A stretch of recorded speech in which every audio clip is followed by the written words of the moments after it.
Buenos días hermanos, que el Señor te bendiga.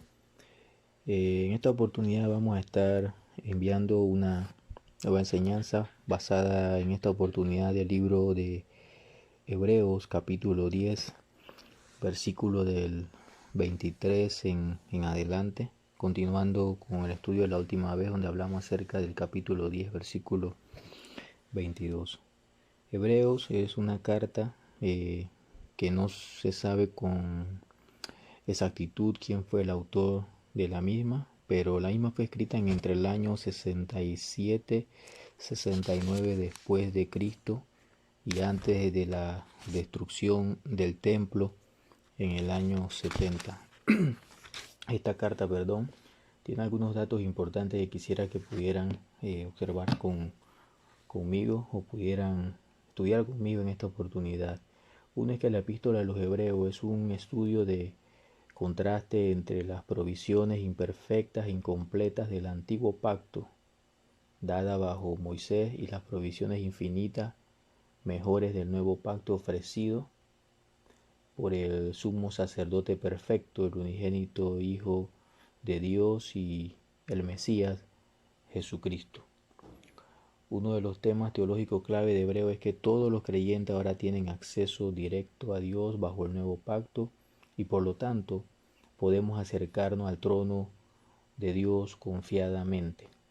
La esperanza de uno está en la presencia misma de Dios, en la cual sigue al Salvador. La enseñanza primordial simbolizada por el sacerdocio del tabernáculo fue que los creyentes bajo el pacto de la ley no tenían acceso directo a la presencia de Dios, sino que fueron excluidos del lugar santísimo. El libro de Hebreos puede ser brevemente resumido de la siguiente manera. Los creyentes en Jesucristo, como el sacrificio perfecto de Dios por el pecado, tienen al sumo sacerdote perfecto, a través de cuyo ministerio todo es nuevo y mejor bajo el pacto de la ley.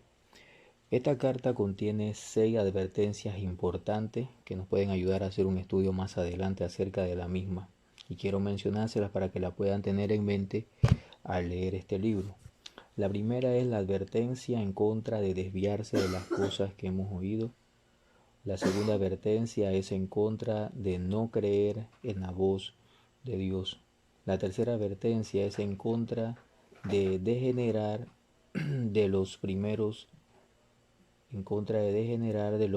rudimentos de la palabra de Dios.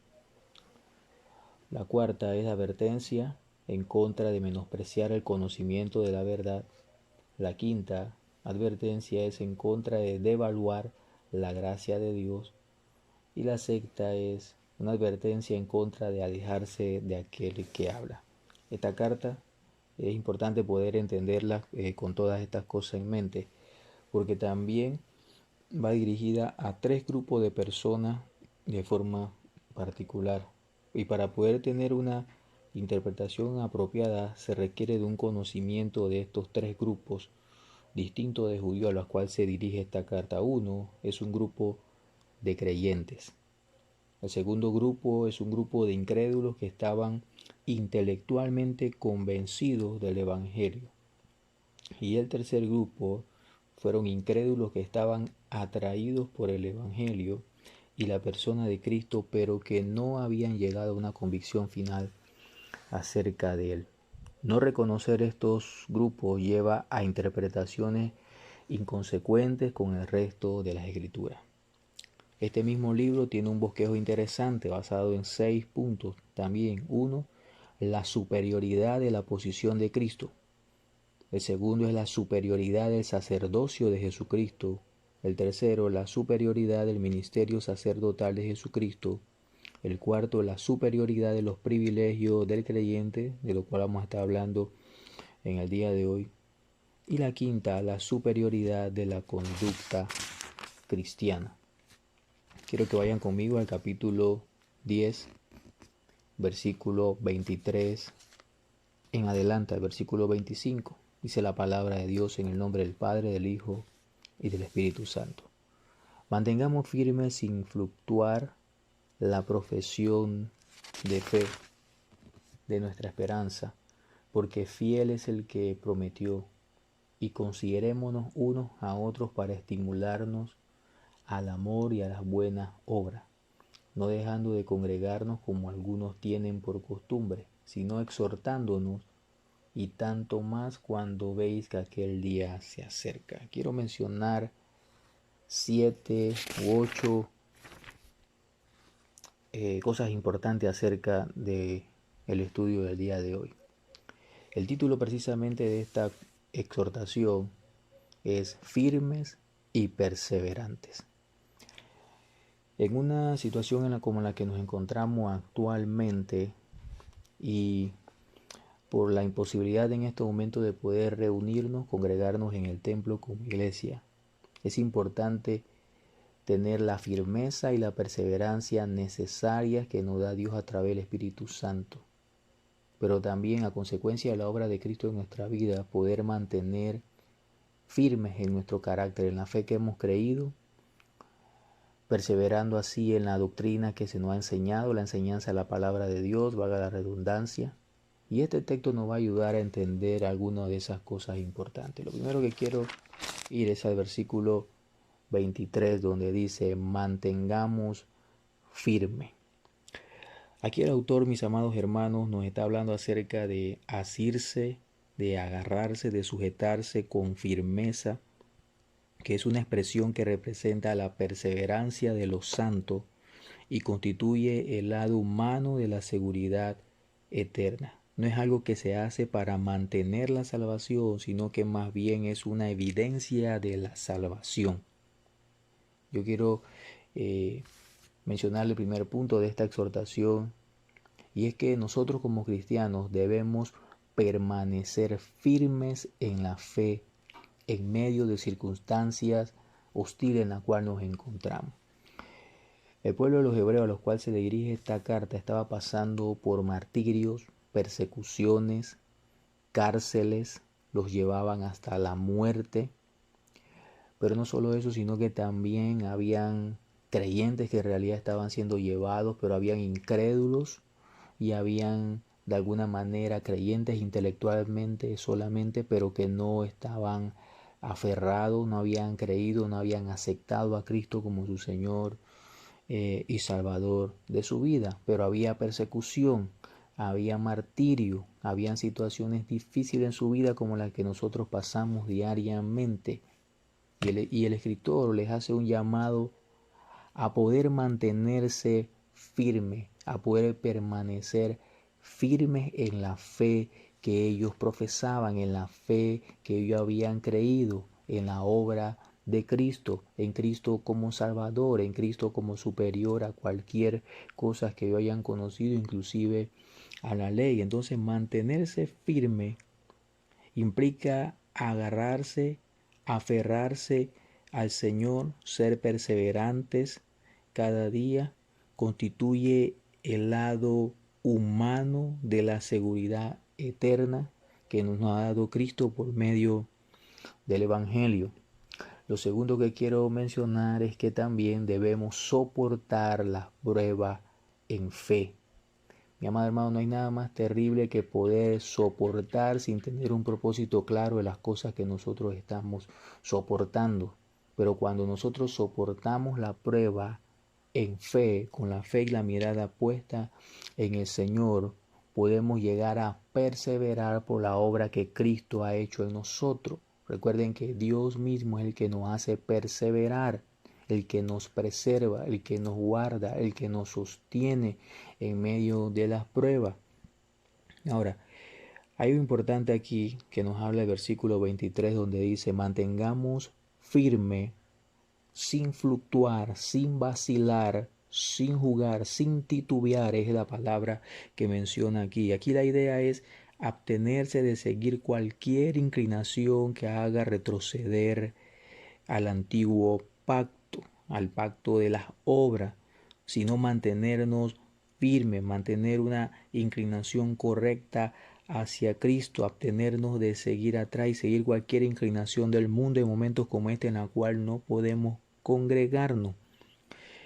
En otra literatura antigua se emplea el mismo término griego para aludir a la capacidad para soportar la tortura. O sea, cuando está hablando de mantenernos firmes sin fluctuar, está hablando también en un término griego a poder mantenernos firmes soportando como si estuviéramos siendo torturados. Esta cuarentena pareciera que nos estuviera torturando, mi amado hermano, al estar en nuestras casas, al estar encerrados, al salir en horas específicas, al andar corriendo, tiene un efecto psicológico también en nuestra mente, como que estuviéramos presos, como que estuviéramos imposibilitados de poder salir, de poder disfrutar, absteniéndonos de muchas cosas, de salir a la tienda, de estar por ahí en ociosidad. Entonces nos habla de eso, de poder soportar como si esto fuera una tortura. Pero es un tiempo que sabemos en el Señor que va a pasar. El pueblo de Dios ha pasado por esta situación en diferentes épocas, en diferentes siglos, pero la ha sabido soportar. Por ser creyentes no estamos excluidos de poder ser tocados en un momento determinado por este tipo de enfermedades o por la muerte en medios como estos. La idea es poder, como cristianos, mantenernos firmes y perseverantes en nuestra fe en todo momento. Lo tercero que quiero mencionar es que debemos perseverar en nuestra salvación. Aquí dice algo importante, mis amados hermanos, con respecto a este tema. El tema de perseverar en nuestra salvación nos lleva a entender lo que escribe el apóstol Pablo en una de sus cartas, donde dice, ocupémonos en nuestra salvación con temor y temblor. Ocupémonos en las cosas que son de la salvación, en las cosas que son del Espíritu, en las cosas que son de Dios. Este es un tiempo oportuno para poder no solamente compartir en familia o estar en ociosidades. Este es un tiempo oportuno para leer un libro, para crecer en intimidad, para orar, para conocer más a Dios, para tener tiempos de oración en familia, tiempos de comunión, para amar, para perdonar. Esperemos en Dios que ninguno seamos tocados, pero no sabemos si Dios en su gracia infinita permite también que algunos de nosotros o nuestros familiares sean tocados por este virus que está propagándose rápidamente en nuestra nación. Entonces, la persecución vendrá de forma ineludible al cristiano, de una u otra manera. Y esto pareciera persecución, este virus, pero debemos entender algo. Dios es fiel en todo momento, en todo tiempo, en toda época. Dios es fiel a sus promesas, Dios es fiel a sus pueblos. Las tentaciones abundarán, pero Dios es fiel para proveer siempre una salida. Las promesas de Dios siempre son confiables. Dios no miente. Dios no puede ser burlado. Dios no engaña a nadie. Dios no se equivoca. Y nosotros debemos entender que hay una cosa que Dios no puede hacer, y es que Él no puede negarse a sí mismo, a ser bueno, a ser misericordioso, a ser compasivo.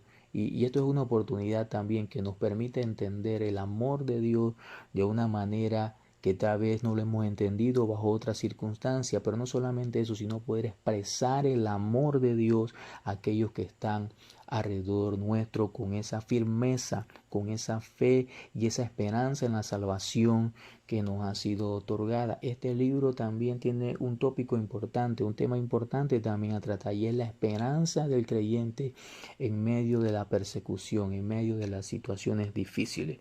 Lo cuarto que quiero mencionar, mi amado hermano, basado también en este versículo 23, es que debemos perseverar, versículo 24, perdón, debemos perseverar en la estimulación del amor. Quiero que vayan conmigo al versículo 24. Dice, y considerémonos unos a otros para estimularnos al amor y a las buenas obras. Es importante entender algo que termina el versículo 23, donde dice que nosotros debemos permanecer con esa confianza en que Dios es fiel y la esperanza en su fidelidad. Con esa confianza el creyente puede perseverar bajo estos momentos difíciles según la profesión de nuestra esperanza, y esa esperanza no está en nuestras obras, en los méritos, en lo que pueda hacer el gobierno, en la cuarentena, sino nuestra esperanza está en Jesucristo, que nos ha dado salvación y vida eterna. Ahora el versículo 24 nos habla de algo importante y es el punto 4 que quiero mencionar. Debemos perseverar en la estimulación del amor. Dice el versículo 24, considerémonos. El mismo verbo se aplica a Jesús en Hebreos 3:1. Y hay una invitación que requiere una respuesta individual de cada creyente que me está escuchando, de cada hermano, de cada persona que pueda estar tal vez dudando de su fe, que puede estar enfriando, puede estar menguando en su relación con Dios. No podemos reunirnos en este momento como congregación en el templo, pero la iglesia no es el templo. La iglesia no es una estructura, la iglesia somos nosotros mismos y estamos llamados ahora en esta oportunidad a ser iglesia en nuestros propios hogares, en nuestras propias casas. La invitación requiere una respuesta individual cuando dice considerémonos. Considerémonos quiénes, considerémonos unos a otros. Estos textos que estoy mencionando, estos tres versículos, nos hablan de tres cosas importantes que quiero que usted tenga en mente. Uno es el propósito del escrito, el propósito con el cual debemos vivir la vida cristiana, manteniéndonos firmes. Pero también nos habla acerca del enfoque. Ese enfoque debe ser no solamente nuestras propias vidas o familias, sino también nuestros hermanos. Este es un momento propicio para poder enviarle un versículo a un hermano, a una persona conocida, en poder usar las redes sociales, el internet, el WhatsApp para poder estimular a otros al amor, considerar a nuestros hermanos, saber cómo están nuestros hermanos, mandarle un versículo, mandarle una imagen, preguntarle cómo está su familia, si está pasando alguna necesidad, enviarle alguna exhortación, algo que anime al hermano. Mire lo que dice el texto 24, considerémonos quiénes, nosotros como hermanos, como iglesia, a eso se refiere el escritor. Considerémonos, requiere una respuesta individual, pero la respuesta también tiene un aspecto corporativo, no solamente de nosotros como individuos, sino también como iglesia, ya que son los miembros de una comunidad de hebreos quienes corren el peligro de perder su atracción inicial hacia Cristo. Ahora corremos un peligro, porque ahora no estamos en la iglesia, no estamos en el templo, no nos podemos reunir. Y esto puede hacer que los que están fríos se vuelvan más fríos. Los que estaban calientes se vayan enfriando. Los que tenían responsabilidad en liderazgo ya se sientan librados porque no tienen que hacer nada y sientan que es un tiempo de descanso o relax. Los que tienen una u otra posición, una responsabilidad, sientan como que ya me he librado de esto. Si teníamos que saludar a un hermano a la fuerza cuando nos reuníamos como iglesia, podemos decir, bueno, por un lado, tal vez no gracias a Dios, pero ya ahora no tengo que ver el hermano ni verle su cara o quién sabe qué esta cosa. Pero el escritor nos quiere llevar a algo importante y es poder que como comunidad de creyentes podamos observar, podamos ver el peligro que corre cada uno estando solo, aislado en su hogar, de manera individual, a perder su amor, a perder su atracción inicial a Cristo, como cuando él creyó o tuvo ese primer encuentro con ese primer amor que es Jesucristo. Muchos habían comenzado en aquel tiempo, los hebreos, a considerar la posibilidad de volver a las prácticas levíticas, las prácticas del judaísmo, para evitar la persecución, volver atrás, como estaban siendo perseguidos por su fe. Muchos estaban pensando abrazar nuevamente el judaísmo de alguna manera y los sistemas de sacrificio del antiguo pacto, de manera que no tuvieran que ser perseguidos por su fe. Ya no se basaba precisamente en el ritualismo de Levirato, de Levítico, sino más bien en una fe real en Jesucristo, de una obra que fue terminada de forma perfecta por Jesucristo. El ánimo mutuo para mantener un compromiso inquebrantable es crucial. El poder animar al hermano, animar a la familia, animar a los diáconos, animar a los líderes. No sé si se están mandando mensajes por fuera del grupo, porque veo que en el grupo casi nadie lo hace. Una palabra de exhortación, un versículo que nos podamos acordar. Son pocos los hermanos que a veces escriben. Yo entiendo el tema de que a veces no tienen data, pero podemos estimularnos unos a otros de diferentes maneras. Una llamada a un hermano para saber simplemente cómo está, poder darle un versículo, una palabra de ánimo, de exhortación, no está de más. Por eso el escritor lo que llama a los cristianos en ese tiempo, en medio de la persecución que estaban, dice, considérense unos a otros. para estimularse al amor y a las buenas obras, estimularse a amarse. El ánimo mutuo para mantener un compromiso inquebrantable es crucial. Ahora, estimularnos, mi amado hermano, viene de la palabra paroxismo, se deriva del término griego usado aquí y su significado en este contexto es incitar, es apremiar a una persona a hacer algo. ¿Y qué es este algo que está aquí? Volvamos al versículo 24, ese algo que está ahí de consideremos unos a otros, a estimularnos, se trata de considerar al hermano para estimularlo al amor y al hacer buena obra. Lo quinto que quiero mencionar acerca de esta corta exhortación es que debemos estimularnos a las buenas obras. Yo tengo la responsabilidad como hijo de Dios, como creyente, no solamente de los diáconos o pastores, estimular a los hermanos a las buenas obras en sus hogares, con el incrédulo, con el vecino, con el familiar, estimularlo a que hagan buenas obras en este momento. Considerar a mi hermano, saber cómo está y darle una palabra de aliento, pero también estimularlo a hacer buenas obras. Un ejemplo de esa clase de esfuerzo mutuo en medio de la persecución habría de encontrarse también en el libro de los Corintios. Yo estoy llamado a poder exhortar, a poder animar a mi hermano a seguir adelante, a no desmayar, a no claudicar, a levantarse, a orar, a levantar altar con su familia, a exponerle el evangelio como algunos lo están haciendo o todos lo están haciendo. No puedo saber con precisión quiénes sí, quiénes no lo están haciendo, pero les pedí encarecidamente en el nombre de Jesucristo que pudieran hacer esos devocionales, esos cultos en sus hogares en días escogidos de la semana y se pudieran tener todos los días de oración. Hay infinidades de motivos de oración en nuestra familia y en nuestras iglesias por salvación, por la situación que estamos dando en el país, por la iglesia, para que volvamos a reunirnos en cualquier momento y esto se levante y esto pueda parar y haga alguna cura, el Señor haga un milagro, el Señor meta su mano en medio de esto. Sabemos que está en control de todo y debemos seguir clamando a Él por misericordia y humillación de nuestras vidas delante de Él. Lo sexto que quiero mencionar es que debemos desear la comunión de los unos con los otros y no enfriarnos. Aquí nos habla también de estimularnos al amor, pero el versículo y a las buenas obras. El versículo 25 dice, no dejando de congregarnos como algunos tienen por costumbre.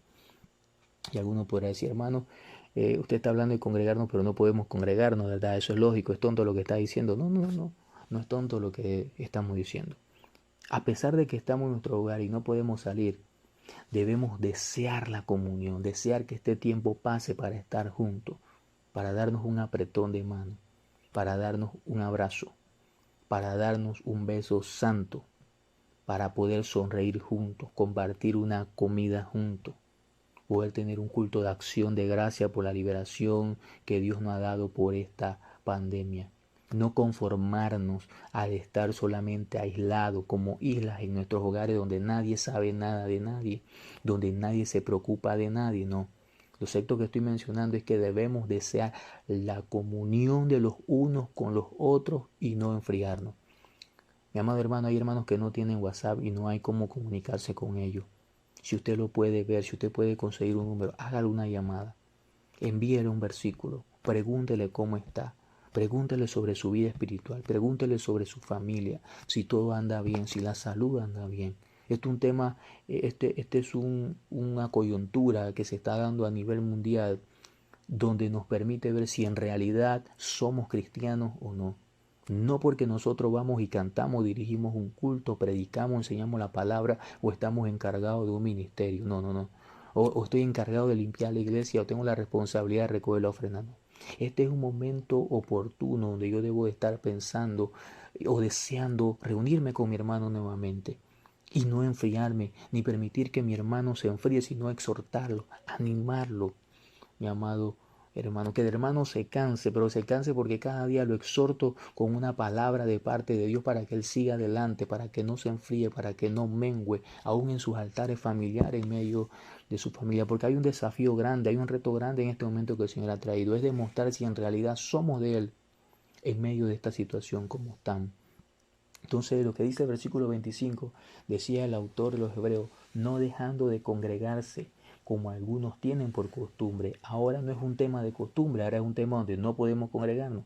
Y hay algo en lo personal que me preocupa, que hay de aquellos hermanos que no iban con regularidad al templo, aquellos hermanos que estaban apartados, aquellos hermanos que no querían ir a reunirse con la iglesia, aquellos hermanos que se quedaban simple y llanamente en sus casas, aquellos que iban de vez en cuando, aquellos que no se le veía la cara en los cultos de oración, en las reuniones de la iglesia, en las sesiones de negocio, en los domingos en la mañana, o aquellos que ni siquiera se aparecían en los domingos en la noche, solo religiosamente iban en la mañana y ya, y en la noche no iban. ¿Qué hay de esos hermanos?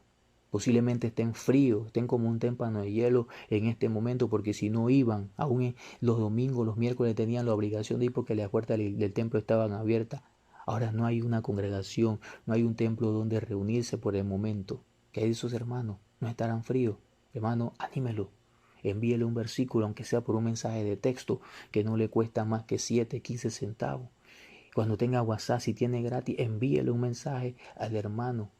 Hágale una llamadita, hermano. ¿Cómo está? ¿Cómo le va? ¿Cómo está su familia? Hermano, preocupémonos unos por otros. Mantengamos la comunión a pesar de que estamos de lejos. No necesitamos estar ahí unos con otros. Dios está en el cielo y nosotros aquí en la tierra. Y estamos llamados a tener comunión con Él de manera permanente. Cuanto más con nuestros hermanos que están aquí entre nosotros también. Lo séptimo y penúltimo que quiero mencionar es que debemos exhortarnos unos a otros de diversas maneras. Palabras de ánimo, palabras de consuelo, advertencias también a los hermanos, una palabra de fortalecimiento. Dice el versículo 25, no dejando de congregarnos como algunos tienen por costumbre, sino, dice, exhortándonos, tanto más cuando veis que aquel día se acerca, exhortándonos, animándonos, dando una palabra de aliento. Esto es adoración a Dios. Versículo 25, la adoración colectiva en la congregación es una parte vital de la vida espiritual del cristiano. Necesitamos reunirnos como iglesia, debemos reunirnos como iglesia, pero no podemos en este momento. Pero sí podemos mandar un mensaje de texto y mantener la comunión. Y desde nuestros hogares poder participar cuando unimos cada uno de nuestros hogares para orar en un culto familiar, unirnos espiritualmente, como decía el apóstol Pablo, como ausente en cuerpo pero presente en el espíritu. Esta es una advertencia en contra de la apostasía en un contexto escatológico, mi amado hermano. El versículo dice en su parte final, y tanto más, exhortándonos cuando, y tanto más entendiendo que el día del Señor se acerca, el día del juicio final se acerca. Hermanos, tengamos siempre una palabra para nuestros hermanos. Dice, exhortándonos unos a otros. El escritor hace referencia al día que se aproxima, la venida de Cristo. Exhortándonos, la exhortación se manifiesta en diversas modalidades, como ánimo, como consuelo, como advertencia, como fortalecimiento. Esta exhortación se caracteriza por una urgencia escatológica que requiere un aumento en la intensidad y el número de actividades entre más se acerca el día de Cristo. Lo puede ver en pasaje paralelo, capítulo 3, versículo 13, Primera de Tesalonicenses 4, 18 nos habla acerca de aquel día, de los tiempos finales. Debemos exhortarnos unos a otros de diversas maneras. Palabra de ánimo, palabra de consuelo, palabra de advertencia, palabra de fortaleza, un versículo, un mensaje, una llamada, un Dios te bendiga, aunque sea, el hermano sabe, mi hermano se preocupó por mí, por lo menos me mandó un Dios te bendiga. Mándele un porfa al hermano que usted sabe que tiene platita en el celular ahí para que él le haga una llamada, a ver qué quiere el hermano. No, hermano, nada más porfa para que usted me llamara porque no tengo cómo llamarlo, pero yo quería saludarlo. Y lo octavo y último es la razón, mi amado hermano, de todo esto que he estado hablando en estos 7 puntos anteriores. La razón de todo esto es porque el día del Señor se acerca. Esta pandemia nos revela algo, que el hombre no está en control de todas las cosas y Dios sí. Esta pandemia nos recuerda algo también, que los juicios del Señor sobre la tierra se acercan. Guerras, rumores de guerra, enfermedades, hambrunas. El amor de muchos se ha enfriado. No deje que su amor se enfríe. Pablo le decía a Timoteo, te ruego que avives el fuego del don de Dios en tu corazón, en tu vida. Timoteo, avívate. Pero ¿cómo Timoteo se iba a avivar? Recordando no solamente lo que habían hecho por él, lo que habían orado por él, o su bautismo, lo que él había pasado en su niñez con su mamá y su abuela Eunice y Loida, sino también yendo a las escrituras. Usted necesita las escrituras, necesita la palabra de Dios.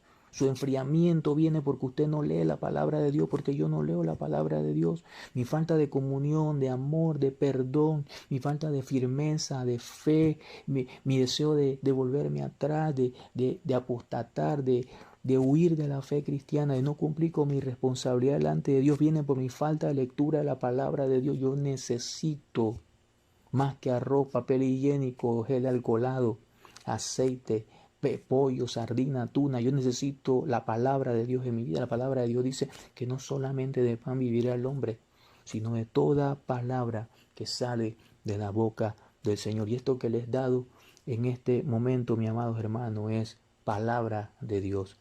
El título era Firmes y Perseverantes. Yo los animo, mis amados hermanos, a estar firmes y perseverantes en medio de la prueba, en medio de la dificultad, en medio de la escasez, en medio de estas situaciones que estamos viviendo en este momento. Le animo a no desanimarse, a no dejar de orar, a no dejar de leer la Escritura, aprovechar el tiempo leyendo un libro, amando, perdonando, que se vea el testimonio de Cristo en nuestra vida.